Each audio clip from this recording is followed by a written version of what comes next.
Vice President Kamala Harris in Madison, Wisconsin, as she makes her way through the battleground states, responding to some dangerous rhetoric made by the former president. Who would be in charge of health care for the American people is someone who has routinely promoted junk science and crazy conspiracy theories, who once expressed support for a national abortion ban, and who is the exact last person in America who should be setting health care policy for America's families and children.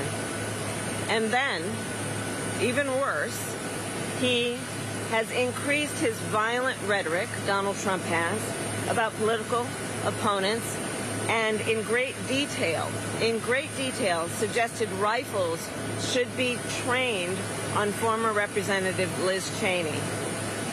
This must be disqualifying.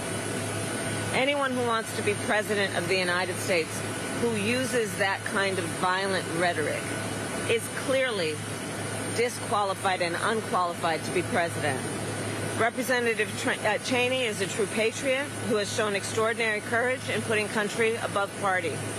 Trump is increasingly, however, someone who considers his political opponents the enemy, is permanently out for revenge, and is increasingly unstable and unhinged. His enemies list has grown longer, his rhetoric has grown more extreme, and he is even less focused than before on the needs and the concerns and the challenges facing the American people. I have also thought a lot about what this means in terms of our standing in the world. As Vice President, I have represented the United States of America around the world. And what I know is that when we walk in those rooms representing the United States of America, we have the earned and self-appointed authority to then talk about the importance of democracy, the importance of rule of law. And as a result, people around the world who are fighting for freedom and opportunity hold us up as a model. America deserves better than what Donald Trump is offering. America deserves a president who understands our role and responsibility to our people and to the rest of the world to be a model. So I'll end with this. Voters are making their decisions. Many have voted, but there are still those who are making a decision about who they'll vote for. And what I offer is I ask folks to, among the many issues before you, just consider who's going to be sitting in the Oval Office on January 20th. Either you're going to have Donald Trump there, who will be stewing over his enemies list, or I will be there working hard on your behalf on my to-do list. That is the choice among many that is at stake in this election, and I would be proud to earn the vote of the American people, and I do intend to win. With that, I'll take any questions. Here, AP. President, have you had a chance to talk to Liz Cheney? And then secondly, are you concerned about her general security? And concerning the situation and how tense things are, do you think that the government or the administration some form needs to provide her with security in this situation? So I've not talked to her since this comment was made, but I will tell you, I know Liz Cheney well enough to know that she is tough. She is incredibly courageous and has shown herself to be a true patriot at a very difficult time in our country, where, to your point, we see this kind of rhetoric that is violent in nature, where we see this kind of spirit coming from Donald Trump that is so laden with the desire for revenge and retribution. And Liz Cheney is a tough person. She is an incredible American, and I have an incredible amount of respect for her. I think that Liz Cheney is courageous, and that we will always make sure that we are all fighting against and speaking out against any form of political violence. You spoke about early voting. What is your assessment? What is the data that you're seeing across the battleground? I'm seeing the folks who are showing up at the various places where we are inviting people to come and talk with us, and where we are talking about the issues at stake. And I'm seeing an incredible amount of enthusiasm from people of every walk of life, every generation, from our first-time voters to to folks who are seniors and have a lot at stake on issues like Social Security and Medicare. And what I am enjoying about this moment most is that in spite of how my opponent spends full time trying to divide the American people, what I am seeing is people coming together under one roof who seemingly have nothing in common and know they have everything in common. And I think that is in the best interest of the strength of our nation. By a lot more women showing up in Pennsylvania, a lot of Democratic women, first-time voters? Women, men, folks of every background are showing up. Vice President, you've had quite a lot of interruptions during your speeches recently, a lot of pro-Gaza protesters, and you certainly have spoken about democracy and responding to them, but do you think that you need to say a little bit more about the Mideast conflict or about what you would do to try to satisfy them? And are you concerned at all about how you'll do in college towns and in Michigan in particular with them? President Trump today is going to Dearborn, is going to a Palestinian restaurant. This is the second kind of Arab American restaurant he's gone to. He seems to be really trying to make a play for a group that would traditionally be pretty Democratic. Do you think you've done enough to reach these voters?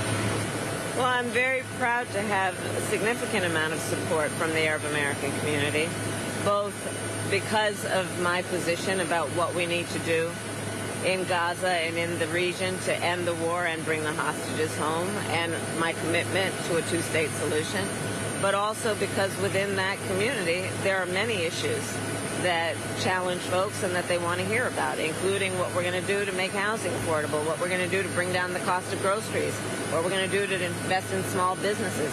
I have a plan for all of those things, and that is something that resonates within that community and with all Americans. That they want to show the administration that what they did, that the policy and the support for Israel is wrong, and are going to make a statement, and that they don't care if it makes Trump the president. What would you tell them? So there's a real contrast in this race when you look at who stands for democracy and democratic principles and who does not. Donald Trump is talking about an enemies list. He is talking about using the American military to turn on American citizens.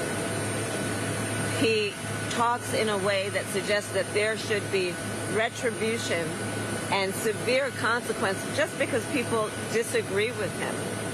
My point is very clear. I believe in our democracy. Democracies are complicated in a wonderful way because we like debate. We accept and receive differences of opinion, and we work them out. One of the reasons I am going to have a Republican in my cabinet is because I want different views. I enjoy and benefit from diverse views from different perspectives that allow me then to make the best decisions I can make. That's a big difference between me and Donald Trump.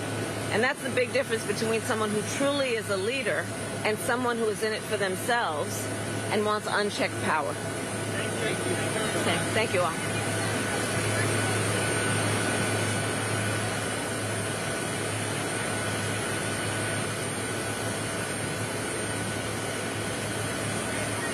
Laying out all the difference as she addresses reporters, VP Harris there spending the day campaigning across Wisconsin, trying to mobilize and energize the voters to get out and vote. And she's going to have this huge rally tonight there in Milwaukee. Cardi B headlining.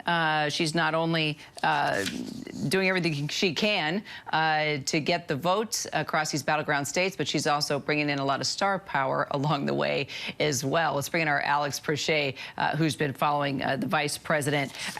Really, a lot of this is combating the rhetoric that the former president has been putting out there and then trying to make this distinction that do you want an America that is all about the issues, or do you want an America under the former president that likes to, use rivals as target practice with dangerous rhetoric? Your thoughts, Alex? I guess we're going to see a lot of these moments where she pops up to the camera and addresses reporters.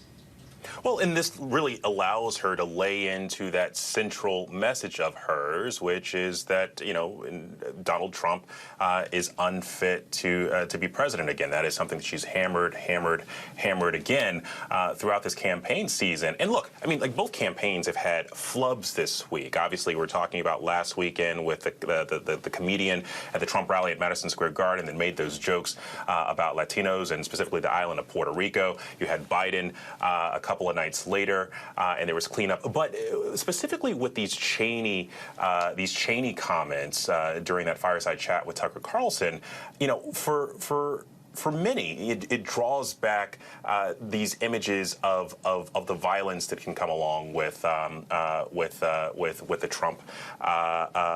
Trump orbit, right? I mean, it reminds a lot of folks of January 6th, and that's something that she's really trying to drive home there, because Liz Cheney, whether you like her or not, policy-wise, she is just about as conservative as it gets, and obviously, she lost her seat in Congress for opposing Trump over January 6th, and that's been political by some. But the comments about having 9 barrels pointing at her is something that's definitely going to give a lot of moderates some pause.